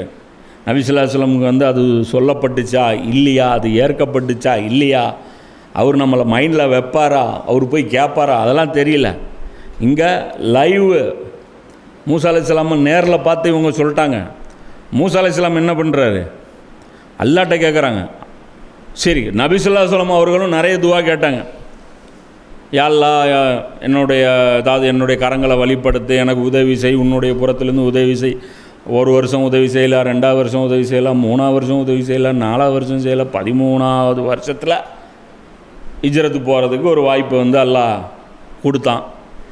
ஒட்டக குடல் தூக்கி போட்டது எத்தனையோ வருஷத்துக்கு பின்னாடி. அது எத்தனையோ வருஷம் கழித்து அவங்களுக்கு பத்ரில் அல்லாஹ் அவங்கள வெட்டி வீழ்த்துறதுக்கு வாய்ப்பு கொடுத்தான். இப்போ மூசா அலைஹிஸ்ஸலாம்கிட்ட லைவில் இந்த உம்மத்து கேட்க, மூசா அலைஹிஸ்ஸலாம் நேரடியாக போய் அல்லாட்ட கேட்க, இந்த வாய்ப்பு வேறு யாருக்கும் கிடைக்காது. தான் சொல்கிறோம், இச்சலுகை வேறு யாருக்கும் கிடைக்கவில்லை. பூமியில் இது வரைக்கும் யாருக்கும் கிடைக்கல. நடுவில் எப்போவுமே ஜிப்ரீல் இருப்பாங்க. இப்போ ஜிப்ரீல் இருக்காங்களா இந்த இடத்துல? இப்போ இந்த மலையில் இல்லை. சரி, இப்போது ஜிப்ரீல் இல்லாமல் இப்போ நானும் இருக்கேன். இப்போ நான் இங்கே இருக்கேன். இப்போ நான் நினச்சேன்னா அல்லாட்ட துவா கேட்குறேன். அல்லாஹ் கேட்குமா இல்லையா? கேட்கும். ஆனால் அல்லாஹ் என்ன ரெஸ்பான்ஸ் பண்ணான்னு நமக்கு தெரியுமா? நபியாக இருந்தாலும் தெரியாது. நபி ஸல்லல்லாஹு அலைஹி வஸல்லம் அவர்கள் கூட எவ்வளவோ துவாக்கள் கேட்குறாங்க. மழை வேணும்லாம் பிரார்த்தனை பண்ணுறேன். மழை வந்தாச்சு. மழை வரலைன்னா ஒன்றும் பண்ண முடியாது. குழந்தை வேணும்ன்ட்டு ஜக்ரியா நபி துவா கேட்டே இருக்காங்க. இப்ராஹிம் நபி கேட்டே இருக்காங்க. அந்த துவா மாதிரி இந்த துவா கிடையாது. ஏன்னா லைவ் காலில் இருக்கிறார், வீடியோ காலில் அல்லாஹ் இருக்கிறான்னு நினச்சிக்கோ. எப்படிப்பட்ட சிச்சுவேஷன் நீ நினச்சி பார்த்துக்கோ. இப்போ துவா ஆன் த ஸ்பாட் கேட்கப்படுது. ரிப்ளைக்காக ஜிப்ரீல வெயிட் பண்ண வேண்டியதில்லை, அல்லது செத்ததுக்கப்புறம் ஃபேஸ் பண்ண போகிறதில்ல. ஸ்பாட் ஆன்சர் ரிப்ளை வருது. இப்போ நல்ல மாட்டுக்கு இந்த ஒரு சூடு போதுமா போதாதா? அல்லாஹ் குரானில் சொல்கிறாங்களா, நாளைக்கு நரகத்தில் போகும்போது மலக்குமார்கள் என்ன சொல்கிறாங்க? குரானில் நீங்கள் உங்களை பற்றி நீங்கள் உங்களை கவனிக்கவே இல்லையா? குரான் என்ன சொல்லுச்சுன்னு நீங்கள் பார்க்கவே இல்லையா? குரான் வந்துமாடா நீங்கள் இந்த நம்பிக்கையில் இருந்தீங்க? குரானை படிச்சுமாடா உங்கள் ரசூல் உங்களை காப்பாற்றிடுவாருன்ட்டு நம்பிட்டு இருந்தீங்க? இப்போ இப்ராஹிம் அலைஹிஸ்ஸலாம் கேட்குறாங்க, நடுவில் திரை கிடையாது. எப்போவுமே அல்லாட்ட பேசணுன்னா ஒரு திரை இருக்கணும். அந்த திரை பல இது இருக்கும். அவன் ரிப்ளைலாம் காதலெல்லாம் விழுவாது, ஒன் சைடு தான், அப்படி போகும், அவ்வளோதான். இங்கேருந்து வானத்துக்கு சொல் மேலே ஏறிடும், அங்கேருந்து கீழே வராது. நமக்கு தெரியாது. நபிமார்களுக்கே அது ஏதோ ஒரு ரேரஸ்ட்டு கேஸில் தான் வரும். என்ன குகைவாசிகளை பற்றியே கேட்குறாங்க, நாளைக்கு சொல்கிறேங்கிறாங்க, வரல, பல நாள் வரல, ஒன்றும் பண்ண முடியாது, புலம்பிட்டுலாம் இருக்க முடியாது. வழிகாட்டுன்னு துவா கேட்டு உட்காந்து தான் வேணும். புரியுதா? நபி ஸல்லல்லாஹு அலைஹி வஸல்லம் மனைவி மேலே அவதூறு சொல்லப்படுது. ரசூலா துவா செய்கிறாங்க, எல்லாம் இந்த விஷயத்தில் ஒரு தெளிவு கொடுன்ட்டு. 30 நாள் ரசூலாவுக்கு தெளிவு கொடுக்கல. டைம் எவ்வளோ டிலே ஆகுது பாரு. இப்போ இங்கே என்ன லைவில் இருக்கிறான்ல, எவ்வளோ பொன்னான வாய்ப்பு, கோல்டன் ஆப்பர்ச்சுனிட்டி மூசா அலைஹிஸ்ஸலாம் கிடைச்சிருக்கு. ஸ்பாட்டில் உம்மத்துக்காக துவா கேட்குறேன். இப்போ இதில் துவா கவுண்டர் கொடுத்துட்டேன். இதையும் புரிஞ்சு நம்ம உருப்படலைன்னா இனி உங்களுக்கு சூர் தான். அவன் சங்குக்காக வெயிட் பண்ணுங்க, சங்கு ஊதுவாங்க, அப்போ உங்களுக்கும் சேர்த்து சங்கு. புரியுதா? அப்போ லைவ் கான்டாக்டு. புரியுதா? அதே மாதிரி நீங்கள் இன்னொரு இதில் இந்த பதில் போகிறதுக்கு முன்னாடி நான் அந்த பதிலோட இம்பார்ட்டன்ஸ் நான் இந்த ஹைப்பு நான் ஏன் வேணும்னு கிரியேட் பண்ணுறேன். புரியுதா? நான் ஹைப் ஏன் கிரியேட் பண்ணுற இந்த இந்த ரிப்ளைக்கு, குரானில் நிறைய வசனங்கள் நம்ம வந்து அல்லாஹ் சொல்கிறான், இப்படி அல்லாஹ் சொன்னாங்க, இப்படி நடந்துச்சு, அதில் இப்படி ஒரு இந்த ஆயத்தில் அல்லாஹ் இப்படி இல்லை. இதை ஹைப்பு கிரியேட் பண்ண வேண்டிய இடம் இது. நீங்கள் பல தப்பு கணக்குலேருந்து வெளியே வந்துடுங்க. நம்பர் 1 ஜிப்ரீல் அலைஹிஸ்ஸலாம்லாம் இல்லை, 1-to-1 மூசா அலைஹிஸ்ஸலாம் வெர்சஸ் அல்லாஹ். கேட்கப்படுறது பனி இஸ்ராயல்களுக்காக இவ்வளோ பெரிய பாவ மன்னிப்பை கொடுத்துட்டு வந்திருக்கிறாங்க. 2வது, நபிக்கு கொஞ்ச நேரத்துக்கு முன்னாடி அந்த தௌராத்தை வாங்கும்போது மூசா அலைஹிஸ்ஸலாமுடைய மூடு எப்படி இருந்துச்சு? ஹாப்பி மூடில் இருந்தாங்களா? கீழே போனவுடனே அதே எவ்வளோ மதிப்பு மிக்க தௌராத்தை தூக்கி போட்டாங்களா இல்லையா? இப்போ நபியுடைய மூடு எவ்வளோ மாறிடுச்சு. அந்த உம்மத்து மேலே இருந்த சந்தோஷம் இப்போ இந்த இடத்துல என்ன ஆச்சு? அந்த உம்மத்து மேலே கோபமாக மாறிடுச்சு. சரியா? இப்படி அல்லாஹ் மூடு மாறுவானா? இப்போ நான் எதுக்கு சொல்கிறேன் அப்படின்னா, அந்த பதிலுக்கு ஹைப் கிரியேட் பண்ணு. மூசா அலைஹிஸ்ஸலாம் முன்னாடி அப்போ அல்லாஹ் நின்றுட்டுருக்கான்ல, இதே மாதிரி தான் ரசூலுல்லாஹ் முன்னாடி நாளைக்கு அல்லாஹ் இருக்க போகிறான். அல்லாஹ்வுக்கு அப்போ ஒரு மூடு இருக்க போகிறது கிடையாது. நல்ல மூடு இருக்கும்போது அல்லாஹ் பார்த்து சொல்ல போகிறாங்களா ரசூல்லா? அல்லாஹ்வுக்கு மூடுன்னு ஒன்று இருக்கா? இதுவே நல்ல மூடு தான். எது? உலகத்துக்கே அல்லாஹ் வந்து அல்லாஹ்வுடைய பேச்சு வருது அப்படிங்கிறது, தன்னுடைய ரசூல்கிட்ட வர்றது இதை விட சூப்பர் மூடு கிடையாது. ஏன்னா உம்மத்துடைய தொடக்கம், உம்மத்தை வந்து இப்போ தான் கல்ச்சர் பண்ணணும். அதனால் மூசா அலைஹிஸ்ஸலாமை பயங்கரமாக வலுப்படுத்தணும். அவருக்கு நெகட்டிவிட்டியே வந்துடக்கூடாது, அவங்க உம்மத்துக்கும் வந்துடக்கூடாது. ஏன்னா பெரிய பாரத்தை கொண்டு போய் அல்லாஹ் அவங்க மேலே சுமத்த போகிறான். மூசா அலைஹிஸ்ஸலாமை வந்து அல்லாஹ் வணங்க சொல்லு, அல்லாஹ் கட்டுப்பட சொல்லி செஞ்சுட்டு போயிடுவார். இப்ராஹிம் அலைஹிஸ்ஸலாமுக்கும் அதே தான். அவருக்கு கட்டுப்படுன்னு சொன்னால் அவர் கட்டுப்பட்டார். ஊரை கட்டுப்பட வைன்னு சொல்கிறது அது இப்ராஹிம் நபிக்கும் கஷ்டம். அவங்க அப்பாவை கட்டுப்பட வைக்கிறது பிரச்சனை. புரியுதா? நாம் அல்லாஹ் சொல்கிற வேலையை செஞ்சுட்டு போயிடலாம். நம்ம கூட ஒரு 10 பேரை கூப்பிட்டு வாங்கடா நம்ம எல்லோரும் அல்லாவுடைய வேலை செய்யலான்னா அப்போ தான் பிரச்சனை வரும். இந்த 10 பேரில் தான் சொல்லலாம், 4 பேர் வண்டி கீழே இருந்து தள்ளுவான், 2 பேர் வண்டி மேலே ஏறி நின்றுட்டு தள்ளுவான். இவன் தள்ளுறதுல ஏதாவது பிரயோஜனம் இருக்கா? அது மாதிரி 10 பேரை கூட்டிகிட்டு வேலை பண்ணுறது இப்படி இருக்கும். இப்போ நம்ம என்ன பண்ணுறோம்? தள்ளுறதை நிப்பாட்டிட்டு டே இறங்குடா முண்டம், கீழே இறங்கி தள்ளு அப்படிங்கணும். அதுலேயும் வந்து அவன் டச் தான் பண்ணுவார். அவர் மேலேயா என்ன பண்ணாரோ அதுதான் பண்ணுவார். அதனால் அவர் மேலே இருந்தாலும் பெட்டருங்கிற மாதிரி சில பேர் இருப்பான். சரியா? இப்போ இங்கே என்ன பிரச்சனைனா, 4 பேரை கூட்டிகிட்டு போய், அதாவது மற்றவங்கள நபியுடைய வேலை மக்கள்கிட்ட பொதுமக்கள்கிட்ட வாங்கிறது பயங்கர கஷ்டம். புரியுதா? அதனால தான் ஸ்பெஷல் ரிலேஷன் நமக்கும் அல்லாவுக்கும் க்ரியேட் பண்ணணுங்கிறோம். அந்த பாண்டிங்காகத்தான் மண் செல்வா இறங்குது, கடல் விளக்கப்படுது. இல்லைன்னா இவங்கன்னா அவ்வளோ செல்லப்பிள்ளைகளா என்ன? அப்படிலாம் பாதுகாக்கணும்லாம் அவசியம் கிடையாது. அதுக்கப்புறம் கூட்டிகிட்டு வர்றது அந்த எல்லாம் நடக்கிறதெல்லாம் நமக்கு எதுக்கு? இப்போ நம்ம கெட்ட கேடுக்கு நம்மளெல்லாம் ஏன் எல்லாம் அந்த பூமியில் விட்டு வச்சுருக்கான்? வேலை அந்த மாதிரி. அதனால் இல்லைன்னு வச்சு நேரம் வந்து முதல்ல அழிக்கப்படுறது நம்மளாக தான் இருப்போம். அப்போ இதில் இன்னொரு விஷயம் புரிஞ்சு, இதில் 2வது விஷயம் என்ன? அல்லாஹ்வுக்கு பூமியில் ஒரு மூடு, வானத்தில் ஒரு மூடு. ஏதோ காலை கன்று கடவுளாக செஞ்சதுனால ஒரு கோபத்தில் அல்லாஹ் இருக்கான். அல்லாஹ்வுக்கு வந்து எதுவுமே கிடையாது. அல்லாஹ்வுக்கு வந்து எமோஷன்ஸ் கிடையாது. நம்ம ஒரு மனிதர்கள் இருக்கக்கூடிய அந்த எமோஷ்னல் இஷ்யூ அல்லாஹ்வுக்கு கிடையாது. அல்லாஹ் அவன் வந்து வேறு பலம் எக்குன்ல குஃபுன், அது அவனுடைய இது வேறு. அப்போது இன்னும் அடுத்த நாட்டுக்கு வருவோம். அல்லாஹ் மூசா நபிக்கு ஒரு சட்டமும், நபி ஸல்லல்லாஹு அலைஹி வஸல்லம் அவர்களுக்கும் அவங்களுடைய உம்மத்துக்கும் ஒரு சட்டம் வச்சுருப்பானா? வச்சான்னு நீங்கள் நம்பினீங்கன்னா அதுக்கப்புறம் அல்லாஹ்வை வந்து நீதியாளன்னு நீங்கள் சொல்ல முடியுமா? மூசா அலைஹிஸ்ஸலாம் உம்மத்து மேலே எப்போவுமே அல்லாஹ்வுக்கு அது பிடிக்கவே பிடிக்காது. மூசா அலைஹிஸ்ஸலாம் பார்த்தாலே அல்லாஹ்வுக்கு பிடிக்காது. மூசா அலைஹிஸ்ஸலாம் உம்மத்தை பார்த்தாலே அல்லாஹ்வுக்கு பிடிக்காது. இந்த பக்கம் ஓ சோ ஸ்வீட், இந்த பக்கம் சீ ஒஸ்ட்டு.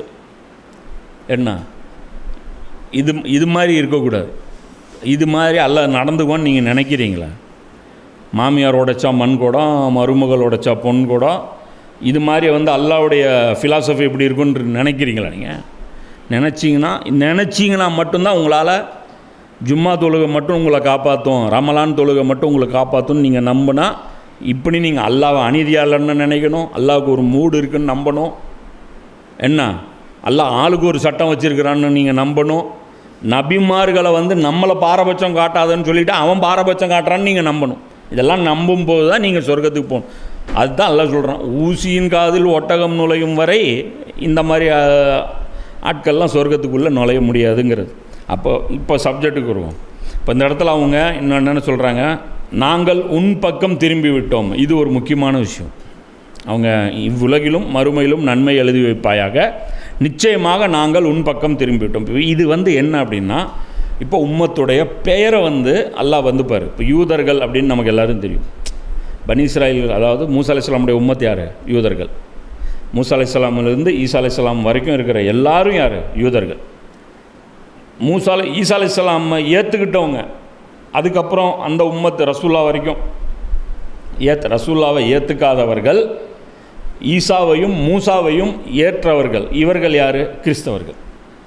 இவர்கள் பேர் என்ன? கிறிஸ்தவர்கள். நாம் சொல்கிறோம் கிரைஸ்ட்னு சொல்கிறோம். ஆக்சுவலாக குரான் அவங்களுக்கு சொல்ல பேர் நசாரா, நசாராக்கள், நசரானிகள் அப்படிங்கிறோம். அப்புறம் 2 பேர். இப்போ இந்த இடத்துல யூதர்கள்னு ஏன் இவங்க பேர் இருக்குது? யூதர்கள்லாம் நம்ம ஒரு கெட்ட பேராக நினைக்கிறோம். இவன் வந்து ஒரு யஹூதிங்கிறான். யஹூதுனா இந்த இடத்துல தான் அந்த பேர் வருது. இன்னா ஹுத்னா இலைக்கா, இதுதான் யஹூதுங்கிறது அர்த்தம். அல்ல என்ன நாங்கள் உன்னை நோக்கி உன் பக்கம் நாங்கள் திரும்பி விட்டோம். அப்போது யூதர்கள்னால் அதுக்கு மீனிங் என்ன? கெட்ட வார்த்தை கிடையாது. திருந்தி கொண்டவர்கள், திரும்பியவர்கள், தவறான வழியிலிருந்து திருந்தி கொண்டவர்கள். என்ன? லட்சியத்தை நோக்கி, அல்லாவை நோக்கி, நேர்வழியை நோக்கி திரும்பியவர்கள். எவ்வளோ அழகான பேர் அது, யூதர்கள்ங்கிறது. புரியுதா? இதுவும் கிட்டத்தட்ட நம்ம பேரும் முஸ்லீம்கள் பேர் என்ன, அதுவும் ஒன்று தான். அல்லாவின் பக்கம் திரும்பியவர்கள், அல்லாவை நோக்கியவர்கள், அல்லாவின் வழிகாட்டுதலை விரும்பக்கூடியவர்கள். இதுதான். கிறிஸ்தவர்களுடைய பேர் என்ன? குரான் என்ன சொல்லு? நசாரான என்ன? உதவியாளர்கள், அன்சாரிகள். நசாராங்கிற பேர் எங்கே வருது? சூரா சஃபில் வருது. நெஹனு அன்சாருல்லா அப்படின்னு. முஸ்லீம்களை பார்த்து குரான் என்ன சொல்லுது? 2 பேரை சொல்லுது.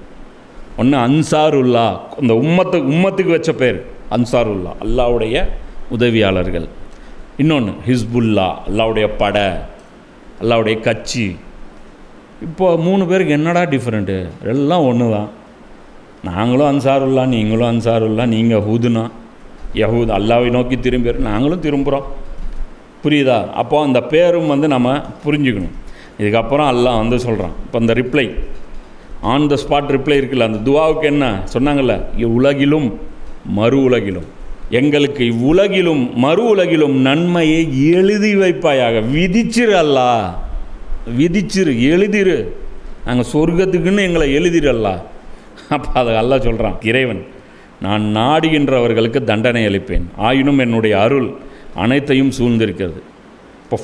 இப்போ இவர் என்ன கேட்டார்? உலகத்தில், அதுக்கப்புறம் மறுமையிலன்னார்ல. உலகத்து விஷயத்துக்கு முதல்ல அல்லாஹ் பதில் சொல்கிறான். அதில் உலக விஷயத்தில் என்ன சொல்கிறான் பார் அல்லாஹ். ஃபஸ்ட்டு என்ன சொல்கிறான்? பனிஷ்மெண்ட்டை பற்றி தான் பேசுகிறான். உலகத்தில் அருளை பற்றி அல்லாஹ் பேசவே இல்லை.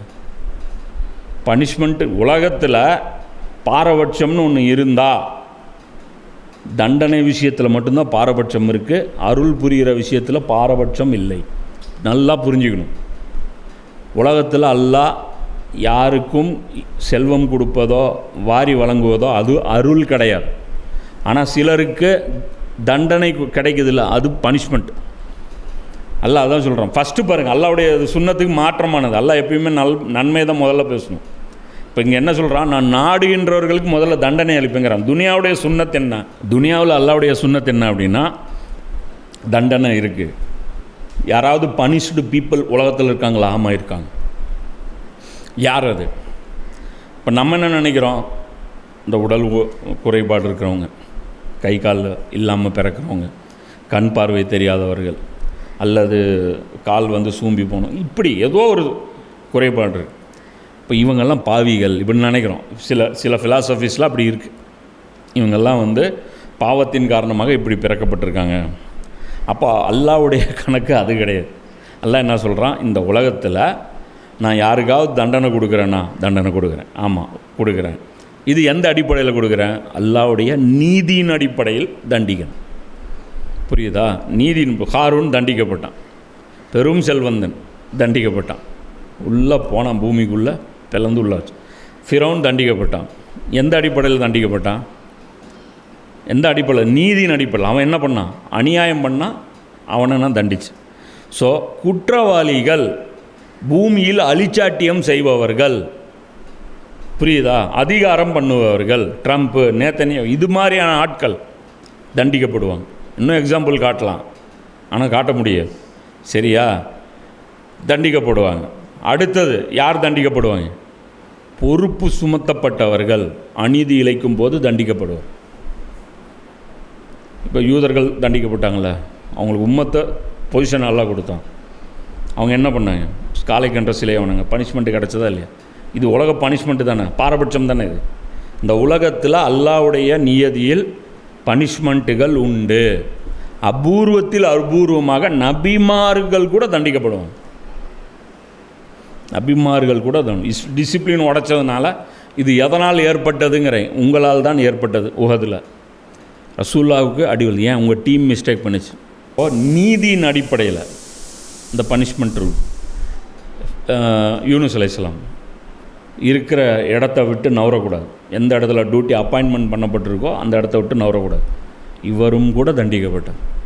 அப்போது அல்லாஹ்வுடைய தண்டனையின் சட்டம் பொறுத்த வரைக்கும் இது ஆக்ஷனில் தான் இருக்குது. அது இன்னும் லைவில் இருக்குது. அதை நீங்கள் உலகத்தில் அவ்வப்போது பார்த்து கொண்டே இருப்பீர்கள். நான் நாடுகிறவர்களுக்கு தண்டனை அளிப்பேன். அப்போ பொறுப்பாளிகள் தண்டிக்கப்படுவாங்க. பனி இஸ்ராயல்கள் 2 முறை தண்டிக்கப்பட்டாலும் குர்ஆன் சொல்லுது. இப்போ நம்மளும் இஜ்திமாவாக, அதாவது கூட்டமாக, உம்மத்தாக 2 தடவை நமக்கும் பனிஷ்மெண்ட்டு கிடைக்கும். நம்பர் 1 பனிஷ்மெண்ட் முடிஞ்சிருச்சு. Number 2 punishment is going. அதுவும் யாஜூஜ் மாஜூஜ் கையில் தான், இதுவும் யாஜூஜ் மாஜூஜ் கையில் தான். ரெண்டுமே யாஜூஜ் மாஜூஜ் கையில். நாம் நெருங்கிவிட்ட ஒரு தீமையின் காரணமாக அரபுகளுக்கு கேடு, அதே மாதிரி முஸ்லீம்களுக்கும் கேடு. அதோடைய லார்ஜர் வெர்ஷனில் பார்க்கும்போது முஸ்லீம்களுக்கும் கேடு. அப்போது அல்லாஹ்வுடைய தண்டனையின் சட்டம் இந்தியன் பீனல் லா மாதிரி அல்லாஸ் இந்த கிரைம் செக்ஷன் இருக்குல்ல, குற்றவியல் சட்டம் உலகத்தில் இம்ப்ளிமெண்ட்டில் உள்ளது. மறுமைது அது வேறு, அதுவும் இருக்குது. ஆனால் உலகத்திலே பனிஷ்மெண்ட் அல்லாஹ் கொடுக்குறான். உலகத்தில் எல்லாரையும் ஒரே மாதிரி அல்லாஹ் நடத்துவதில்லை. ஆனால் சில விஷயம் அல்லாஹ் சொல்கிறான், ஆயினும் என்னுடைய அருள் அனைத்தையும் சூழ்ந்திருக்கிறது. இப்போ உலகத்தில் பொறுத்த வரைக்கும், இப்போ நீங்கள் உலகத்தில் தானே நீங்கள் அருள் புரிய சொல்லி கேட்டீங்க. உங்கள் உம்மத்துக்கு தானே கேட்டீங்க. உங்கள் உம்மத்துக்கு இல்லை, எல்லாருக்கும் உண்டு. அது யாருக்கு? எல்லாருக்கும் உண்டு. அனைத்து உயிர்களுக்கும் அல்லாஹ் என்ன பண்ணுறான்? காற்று இலவசம், தண்ணீர் இலவசம். புரியுதா? விவசாயம் நீ பண்ணினா, நீ செடி வச்சின்னா உன் செடியும் முளையும். ஒரு மூமின் மாமரம் வச்சா மாங்காய் வரும். அல்லாவை நம்பாதவன் மாங்காய் வச்சா மாங்காய் வரும், அதுவும் இனிக்கும். இதை விட நல்லா கூட இருக்கும். அவன் நல்லா இன்னும் கொஞ்சம் மெயின்டெனன்ஸ் பண்ணாங்கன்னா இன்னும் நல்லாவும் இருக்கும். புரியுதா? அல்லாவே இல்லைன்னு ஒருத்தன் சொல்கிறான், அவனுக்கு அதை கொடுக்கலாமா? அல்லாஹ் இல்லைன்னு அவன் சொல்கிறான்ல. ஒரு முதலாளியே இல்லைங்கிறான், எனக்கு ஓனரே இல்லைங்கிறான். சம்பளம் நாள் வருது, நான் அவன்கிட்ட வேலையே செய்யலைங்கிற. ஒரு ஆளை காமிச்சு நான் அவன்கிட்ட வேலையே செய்யலைங்கிற. சம்பள நாள் வருது, லைனில் போய் அவன் நிற்கிறான், அவனுக்கு சம்பளம் கொடுக்குறான்னு. எவ்வளோ பெரிய ரஹ்மான் கொடுக்குறானா இல்லையா? சம்பளம் 3 மாதம் செடி வச்சு அறுவடை அன்றைக்கி உனக்கு சம்பளம் கொடுக்குதானா இல்லையா? அந்த செடிக்கு நன்றி செலுத்துகிறவன் வேற, நீ அதுக்கு வேறு இடத்துல போய் நீ நன்றி செலுத்துகிறா. ஆனால் உனக்கும் உன் செடிக்கு கொடுக்குறான் பற்றி அவன் அருள்.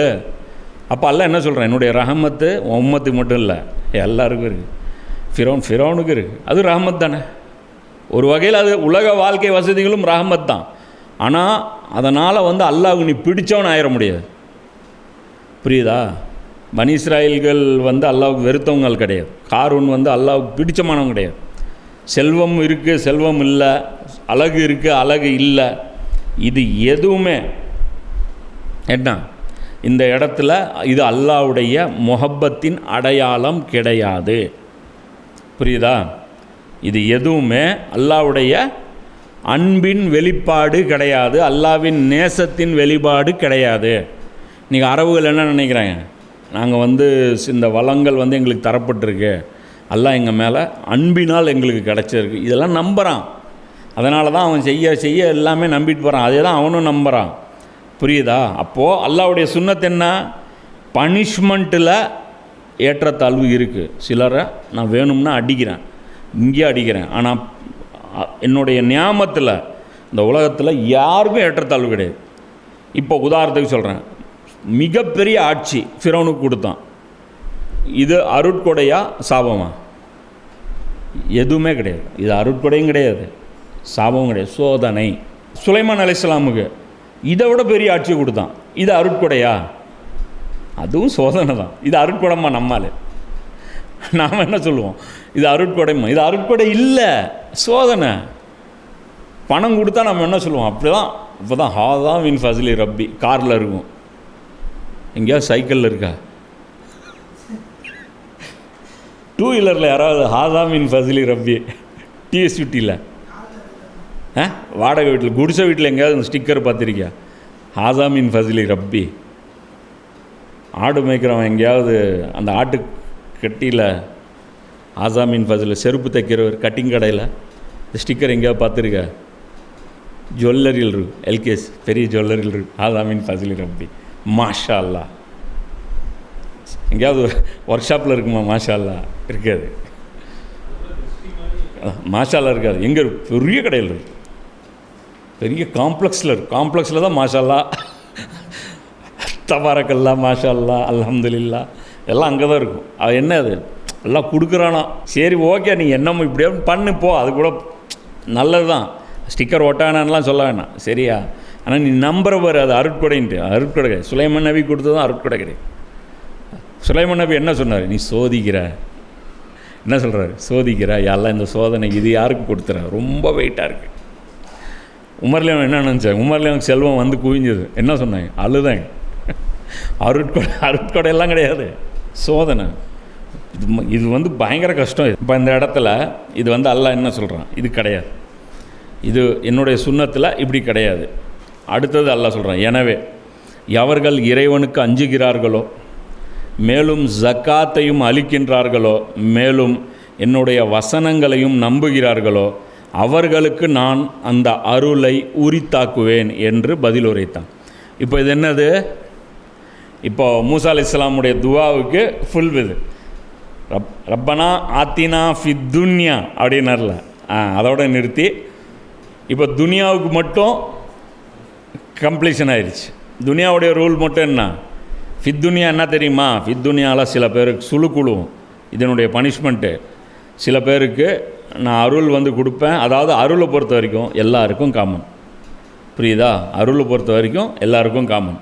அம்பானிக்கும் கொடுப்பேன், மணி கொடுப்பேன், அதானிக்கு கொடுப்பேன், தப்பானவனுக்கு கொடுப்பேன், நல்லவனுக்கும் கொடுப்பேன், வாரி வளங்களுக்கும் கொடுப்பேன், ஆக கஞ்சனுக்கு கொடுப்பேன், நன்றி செலுத்துறவனுக்கு கொடுப்பேன், ஆக கேடு கட்டவனுக்கு கொடுப்பேன். ஆனால் மறுமையுடைய அருள், இப்போ தான் அங்கே சப்ஜெக்ட்டுக்கு வரல வரேன். மறுமையை பற்றி பேசுனீங்களா, அதுக்கு வேறு ரூல். அங்கே இவனுக்கு ஒத்தா பைசா கிடையாது, இவனுக்கு வாரி வாரி வழங்குவேன். யாருக்கு? எவர்கள் இறைவனுக்கு அஞ்ச விஷயம் என்னுடைய பயம் இருக்கணும், என்னுடைய தக்குவா இருக்கணும், அல்லாஹ் பதில் சொல்ல கடமைப்பட்டிருக்கேன். இப்போ இந்த இடத்துல இப்போ உதாரணத்துக்கு அல்லாஹ் ஒரு செடி ஒருத்தன் வைக்கிறான், ஒருத்தன் துவா செய்கிறான், யா அல்லாஹ் இந்த செடி வளரவை. இப்போ இவனுக்கு பழம் அல்லாஹ் கொடுக்குறான். இப்போ துனியாவில் ஒருத்தன் செடி வைக்கிறான், அல்லான்னு ஒருத்தன் இல்லைடா, ஆனால் இந்த செடி படுறா பழம் கொடுக்குண்டா, நீ உண்மையிலே இருக்கிறேன்னா இந்த செடிக்கு பலன் தராத அப்படின்னு சொல்லிகிட்டே வை, அதுவும் பலன் தரும். அதுலேருந்து அவன் சொல்லிடுவான், பத்தியா ப்ரூஃப் ஆயிடுச்சு அல்லாஹ் இல்லைன்ட்டு, செடி பலன் கொடுக்குதா இல்லையா அப்படின்னு சொல்லிட்டான். இப்போ மறுமைக்கு இப்போ இந்த இடத்துல நான் என்ன சொன்னேன், ஒருத்தன் நீ ஓனரே இல்லைங்கிற, ஆனால் அவன்கிட்ட இப்போ நீ சம்பளம் கேட்குற, வாங்கிக்கிற, சரி ஓகே. இங்கே துனியாவில் கொடுக்குறதே உனக்கு தப்பு, ஓகே. அல்லாவுடைய பெரும் மனசு உனக்கு கொடுக்குறான். நானாக இருந்தால் தரமாட்டேன், சரியா? நானாக இருந்தால் துனியாவிலையும் தரமாட்டேன். இப்போ மறுமைக்கு வருவோம். மறுமையிலே நீ ஓனர் இல்லைங்கிற, இப்போ நீ எதுக்கு சொர்க்கத்தை கேட்குற?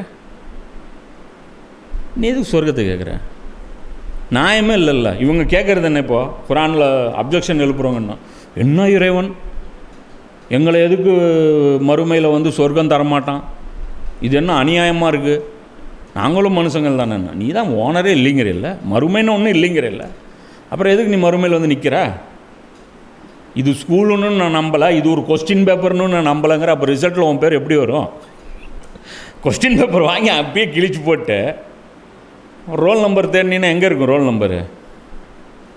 இருக்காது. ஸோ மறுமைக்கு பொறுத்த வரைக்கும் அல்லாஹ் என்ன சொல்கிறான்? எனவே எவர்கள் இறைவனுக்கு அஞ்சுகிறார்களோ அவர்களுக்கு சொர்க்கம் இல்லை. இன்னும் கண்டிஷன்ஸ் வருது. ஜக்காத்தையும் அளிக்கின்றார்கள். இது ஒரு வேறு மேட்ரு. இது இங்கே பாரு, இங்கே ஈமான் இருக்குது. ஈமானை பற்றி கூட இல்லை, தக்குவா தான் இருக்குது. தக்குவாக்கு அப்புறம் டக்குன்னு ஜக்காத்து வந்துருச்சு. புரியுதா? டக்குனுங்க ஜக்காத்து வந்துருச்சு.